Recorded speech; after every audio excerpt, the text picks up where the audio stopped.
आज या कार्यक्रमास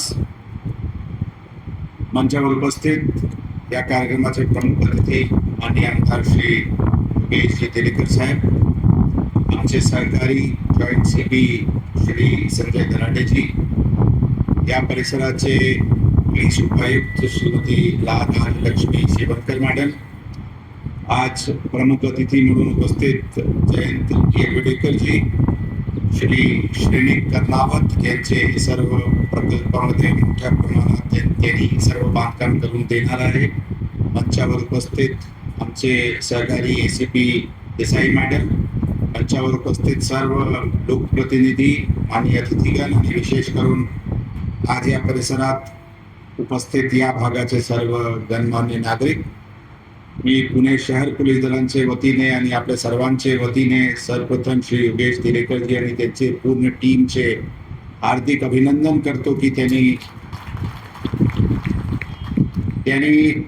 नवीन वास्तू आम्हाला देणारच आहे, परंतु तत्पूर्वी जे आम्हाला दैनंदिनी अडचण नवीन पोलीस स्टेशन चालवण्यामध्ये होत आहे ते लक्षात ठेवून त्यांनी आज हे 8-10 कमरे अत्यंत चांगले सुसज्ज इथे हे वास्तू आम्हाला देत आहे. खऱ्या अर्थाने आपले अभिनंदन आणि विशेष अभिनंदन आमचे प्रभारी अधिकारी यांचे, ज्यांनी सतत त्यांच्याशी संपर्क करून श्री PI श्री पाटील साहेबांनी आणि त्यांचे पूर्ण येवलेवाडी पोलीस स्टेशनचे सर्व अधिकारी आणि कर्मचाऱ्यांचे पण आपले सर्वांचे वतीने त्यांचे अभिनंदन करतो.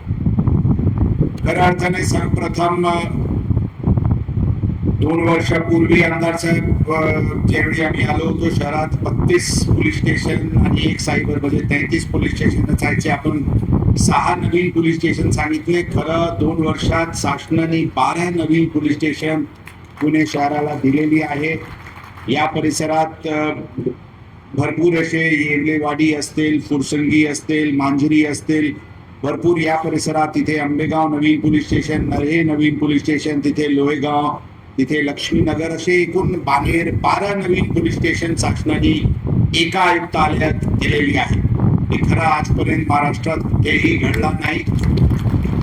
याचबरोबर फक्त पोलीस स्टेशन भरपूर ठिकाणी सँक्शन होते, परंतु त्यासाठी मनुष्यबळ हे प्रथम वेळी एकाच वेळी अंदाजन 1800 नवीन पोलीस कर्मचारीचे पदे राज्य शासनाने सँक्शन केली आणि आता 3 महिन्यापूर्वी 1800 जे महाराष्ट्रात मुंबई नंतर सर्वात मोठी भरती झाली ते पोलीस भरतीमध्ये 1800 कर्मचाऱ्यांची निवड झाली. ते आता ट्रेनिंग मध्ये आहे. जे आमदार साहेब आपण म्हणत होते कर्मचाऱ्यांची थोडी कमतरता आहे, खरी गोष्टी आहे. 12 नवीन पोलीस स्टेशन आम्ही स्थापित केले. कर्मचारीचे रिक्रुटमेंट मध्ये थोडा वेळ लागते, रिक्रुटमेंट होते, ट्रेनिंग होते. आता ते ट्रेनिंग साठी गेलेले आहे. 8 महिन्यात ते आयुक्तालयात 1800 नवीन कर्मचारी ट्रेनिंग होऊन येणार आहे आणि त्यानंतर जे 1800 कर्मचारी हे वेगवेगळे पोलीस स्टेशनला काम करणार आहे. नक्कीच त्याचे एक फायदा होईल. फायदा नवीन पोलीस स्टेशनची ऑलरेडी झालेली आहे.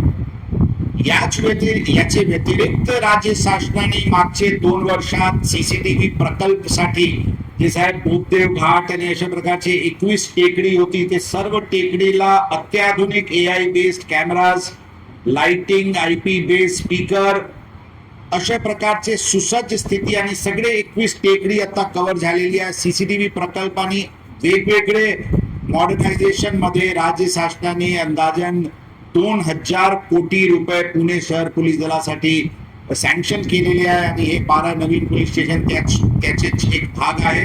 मी आपल्या सर्वांचे वतीने, आमच्या वतीने, आमदार साहेबांच्या वतीने राज्य शासनाचे आणि माननीय मुख्यमंत्री महोदयांचे हार्दिक धन्यवाद देतो, त्यांचे आभार व्यक्त करतो की इतके मोठा मनुष्यबळ आणि इतके मोठे सँक्शन राज्य शासनाने पोलीस दलासाठी केले. मी पुणे शहर पोलीस दलाच्या वतीने पुणेचे नागरिक आणि आपल्या सर्वांना आश्वासन देऊ इच्छितो की आमचे प्रत्येक अधिकारी आणि कर्मचारी अत्यंत इमानदारीने, मेहनतीने, पारदर्शक रीतीने काम करण्यासाठी आणि कायदा व सुव्यवस्था बाधित ठेवण्यासाठी पूर्णपणे सुसज्ज असते, कटिबद्ध असते. एखादी टक्के लोक आमचे मध्ये पण वाईट आहे, समाजातील प्रत्येक घटक मध्ये काही ना काही वाईट लोक असते, परंतु 99.99% आमचे लोक चांगले काम करत आहे आणि शहरात कायदा सुव्यवस्था असो, गुन्हेगारी असो यावर मोठ्या प्रमाणात त्यांचे नियंत्रण करण्यासाठी पूर्णपणे प्रयत्न करत असते. मध्ये मध्ये काही लोक खोटे नेरेटिव्ह पसरवण्याचे प्रयत्न करत असते. एखादी काही घटना घडली की ते पुन्हा क्राईम कॅपिटल झाला, पुन्हा गुन्हेगारी वाढली, अशा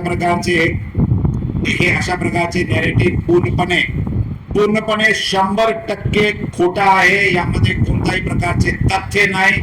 सांख्यिकी तौरवर हे सिद्ध आहे. भारत सरकारचे डेटावरून हे सिद्ध होते की पुणे राज्यात आणि देशात एक शांत शहर मध्ये म्हणून त्याची ओळख आहे.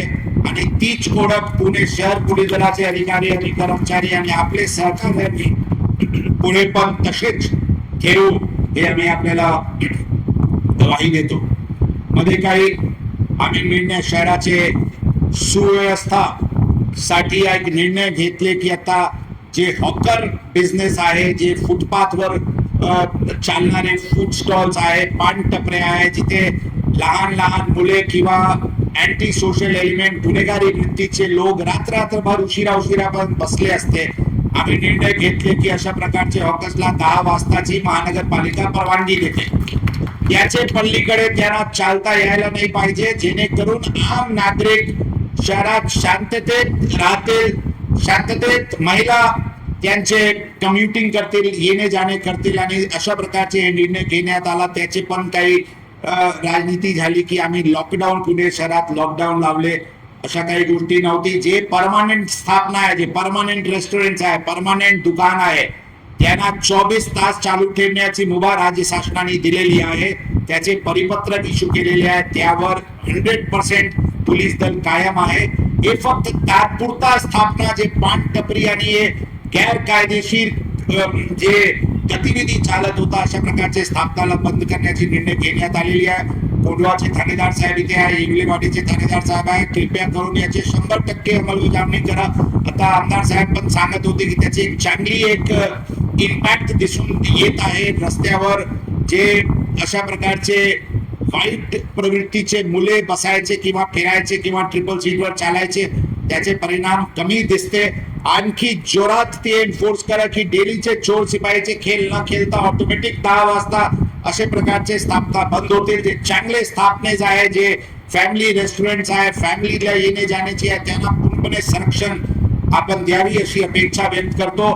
आणि इथे सर्व लोकप्रतिनिधी आहे, सगळे नगरसेवक आहे. मध्ये एक आम्ही अपेक्षा व्यक्त केली होती की सर्व नगरसेवकांनी त्यांचे प्रभाग मध्ये एक ड्रग फ्री प्रभाग ची एक संकल्पना राबवावी की आपले प्रभाग मध्ये 1% पण गांजा किंवा एमडी किंवा ड्रग्स विकले जाणार नाही.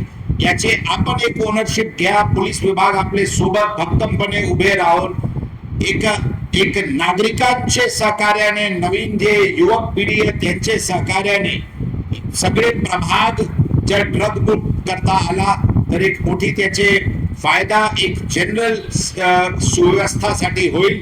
मी दोन्ही थानेदारांना आणि सर्व अधिकारी कर्मचाऱ्यांना सांगतो, एक गांजा विकणारे जे सगळे रेकॉर्डवरचे आरोपी आहे, एकदा सगळ्यांना परेड इथेच या नवीन परिसरात जरा काढा. मानवाधिकार आयोगच्या दृष्टिकोनातून मी बरीचशी गोष्टी बोलू शकत नाही, परंतु अशा मन परिवर्तन त्यांचे करा की पुढच्या काळात ते किंवा त्याचे कुटुंब कधी पण अशा प्रकारचे हिंमत गांजा आणि एमडी आणि ड्रग्स विकण्याची करणार नाही. अशा प्रकारचे काहीतरी नवीन वास्तूमध्ये नवीन उपक्रम काहीतरी राबवा. क्रिमिनल्स असतील, गुन्हेगार असतील, गांजावाले असतील, दारूवाले असतील, पटकावाले असतील, आणि त्यांचे परेड वगैरे काढा. लोकांना पण कॉन्फिडन्स वाटेल, कारण नवीन पोलीस स्टेशन, नवीन इमारत, लोकांची अपेक्षा पण पोलीस दलांकडून वाढले असतील आणि ती अपेक्षा पूर्ण करण्यासाठी काहीतरी दाखवावा पण लागते.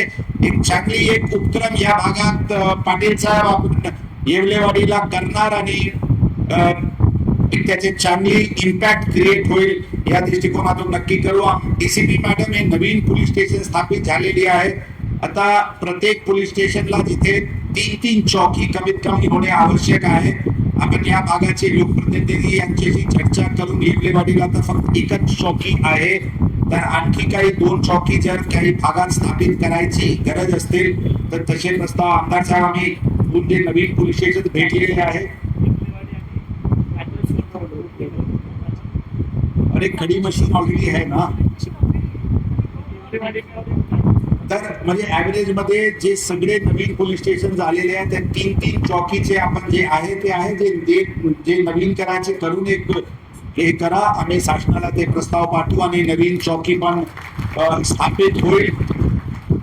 कोणालाही कधीही पोलिसांची गरज पडली की लगेच पोलीस पोहोचतील या दृष्टिकोनातून जे काही शक्य आहे ते आम्ही करण्याचे प्रयत्न करतो.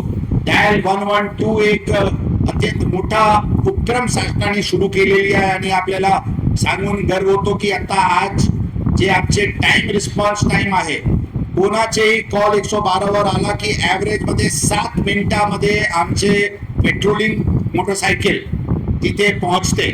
आणि ही वेळ आणखी कमी करायसाठी आणखी काही वाहन वगैरेची गरज आहे ते आम्ही करत आहे आणि पुढच्या काळात ते टाइम 6 मिनिटाचे कमी करण्याची ध्येय आम्ही ठेवलेली आहे. जेणेकरून जे पर्सन ज्यांना पोलिसांची गरज आहे ज्यांना काही अडचण आहे महिलांना काही असुरक्षित वाटत असतील अशा प्रकारचे रिस्पॉन्स आम्ही लवकरात लवकर देऊ या दृष्टिकोनातून आम्ही प्रयत्नशील आहोत आणि नक्कीच आम्ही ते पूर्ण करू. आमचे महिला अधिकारी कर्मचारी मोठ्या संख्येने सगळे ठिकाणी आहे इथे पण आहे. महिलांची अडीअडचणीबद्दल सगळे अधिकारी पुरुष असतील महिला असतील त्याच्याबद्दल विशेष लक्ष ठेवणे आवश्यक आहे. पीआय साहेब इमिजिएटली एक महिला दक्षता समिती जर स्थापित झाली नसते तर इमिजिएटली स्थापित करा. एक व्यापारींचे एक संघटन एक समिती स्थापित करा आणि अशा प्रकारचे वेगवेगळे सोसायटीज वगैरेची प्रतिनिधी पण आपण एक कमिटी तयार करा. लोकांची नेहमी चर्चा करून काय अपेक्षा आहे ते अपेक्षा पूर्ण करण्यासाठी नक्कीच आपण प्रयत्न करेल अशी अपेक्षा व्यक्त करतो. काही मधल्या काळात काही लॉ अँड ऑर्डरची घटना की काही घटना घडली की लगेच काही जमाव इकडे तिकडे असायचे. त्यासाठी कोंढवा आणि येवलेवाडी परिसरात काही प्रकरण अशा झाला होता. मला वाटते आता आमदार साहेबांनी पण सुचवले होते 10 वाजता तुम्ही जोरात जर इम्प्लिमेंट केले तर ही पण लफडा होणार नाही. म्हणून थानेदार साहेब ते पण आपण जोरात इन्फोर्स करा जेणेकरून कायदा सुव्यवस्था काही कॉम्युनल इन्सिडेंट काही दोन समाजामध्ये तेढ निर्माण करणारे काही लोक मुद्दे शोधत असते त्यांच्यावर आवश्यक वचक राहील या दृष्टिकोनातून आपण काम करा. थानेदार इमलेवाडी साहेब आणि आपले सर्व अधिकारी आणि कर्मचारी यांचे परत एकदा या एक नवीन वास्तू जे त्यांना आमदार साहेबांनी आणि त्यांचे सर्व सहकार्याने दिलेले आहे ते आपल्याला भेट म्हणून आपण स्वीकारावी आणि लोकांची अपेक्षा 100% पूर्ण करण्याची दृष्टिकोनातून आपण प्रयत्न करावी हीच अपेक्षा बाळगतो. आणि जे या परिसराचे नागरिक आहे आपल्याला मी गवाही देतो आपल्या काहीच अडचण असो त्याचे निराकरण करण्यासाठी 100% पोलीस दल काम करत असतील. आपल्याला काही अडचण दिसत असतील आपल्याला काही गैरकायदेशीर कृत्य होत असताना दिसत असतील ठामपणे ते भूमिका त्याच्यावर आवाज उठवा. आम्ही आपले मागे भक्कमपणे उभे राहणार आहे. कोणालाही काही कोणी बाल बाका करण्याची पण ताकद कोणाला राहणार नाही या दृष्टिकोनातून आम्ही आपले सोबत राहणार आहे. सगळे आपण आणि आम्ही मिळून या परिसरात आणि पुणे शहराला आणखी शिस्तीत आणू या मताचे आम्ही आहे. आणि परत एकदा आपल्या सर्वांचा हार्दिक धन्यवाद. माननीय आमदार साहेब परत एकदा आपण पोलीस दलाबद्दल आता आजकाल लोक पोलीस दलाबद्दल कमीच चांगले बोलते आपण इतके चांगल्या पोलीस दलांबद्दल बोलले परत एकदा सगळे कर्मचारी आणि अधिकाऱ्यांच्या वतीने आपले हार्दिक अभिनंदन धन्यवाद. जय हिंद जय महाराष्ट्र.